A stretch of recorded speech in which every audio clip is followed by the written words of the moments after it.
Her name was Maya, and she had learned long ago that the world was not built for people like her. She had learned it in the way strangers spoke to her too slowly, exaggerating their lips as though she were a child. She had learned it in the way people gave up mid-sentence, waving their hand as if to say, "Never mind, it is not important. You are not important enough for me to try." She had learned it most painfully in the realm of love, where connection was supposed to happen through whispers and laughter, and the soft music of two voices, finding their rhythm, and where she was always somehow arriving a little too late to a party that had already started without her. She was 28, warm-hearted, and beautiful in the way that people who have survived quiet battles always are. And tonight she had done something brave. She had agreed to a blind date. Her friend Priya had set it up, insisting that Rohan was wonderful, that he was kind and funny and had a good heart, that Maya deserved to finally have something good happen to her. Maya had sat in front of her mirror for 40 minutes getting ready, telling herself that this time would be different, smoothing the edges of her hope the way you smooth a crumpled letter you still want to read. She chose the corner table at Café Mirabelle because the lighting was warm and she could see faces clearly, and seeing faces was how she listened. She arrived 5 minutes early. She waited 15 minutes past the time. And then Rohan arrived, and in the first 3 seconds, she watched his face fall.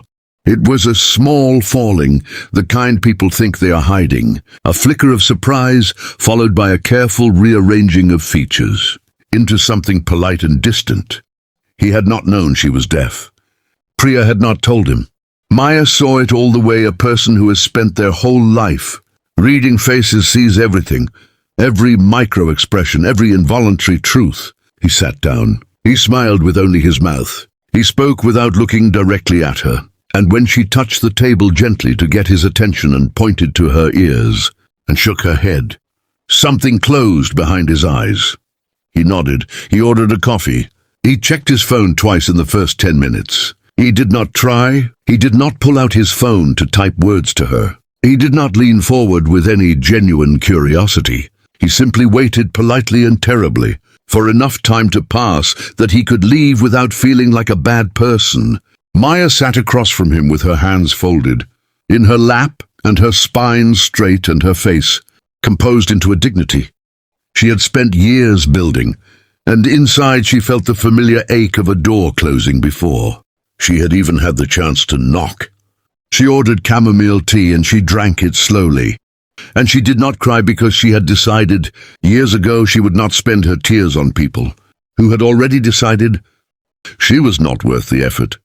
She was reaching for her bag when she felt it. A tap on the table beside her. Not Rohan's table, the table to her left. She turned, and there was a man sitting alone with a small boy across from him.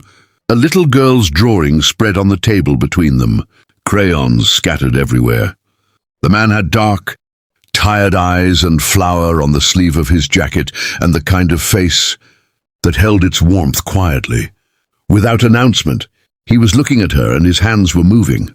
He signed to her slowly, carefully, the way a person signs when they are not perfectly fluent, but they mean every word. "You deserve better." That was all. 3 words, a little imperfect in form, clearly practiced or perhaps recalled from somewhere deep and effortful. "You deserve better." Maya stared at him.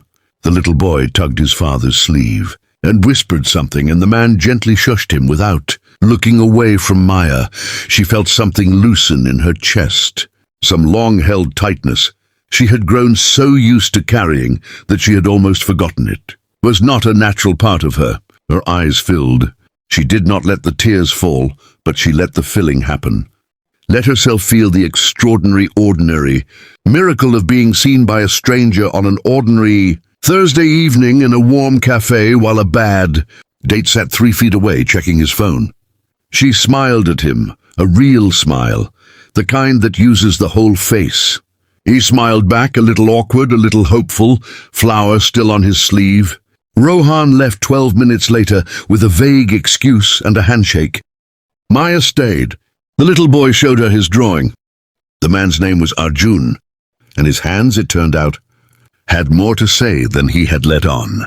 Some stories do not begin with perfect moments. Some begin with a tap on a table and 3 imperfect words signed by a tired, flowery-sleeved single father who simply refused to let a stranger feel invisible.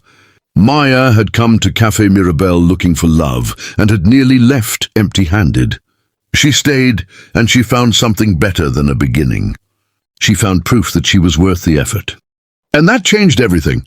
If this story moved you, don't keep it to yourself. Like, share, and subscribe to Impressive Tales for more stories that touch the heart.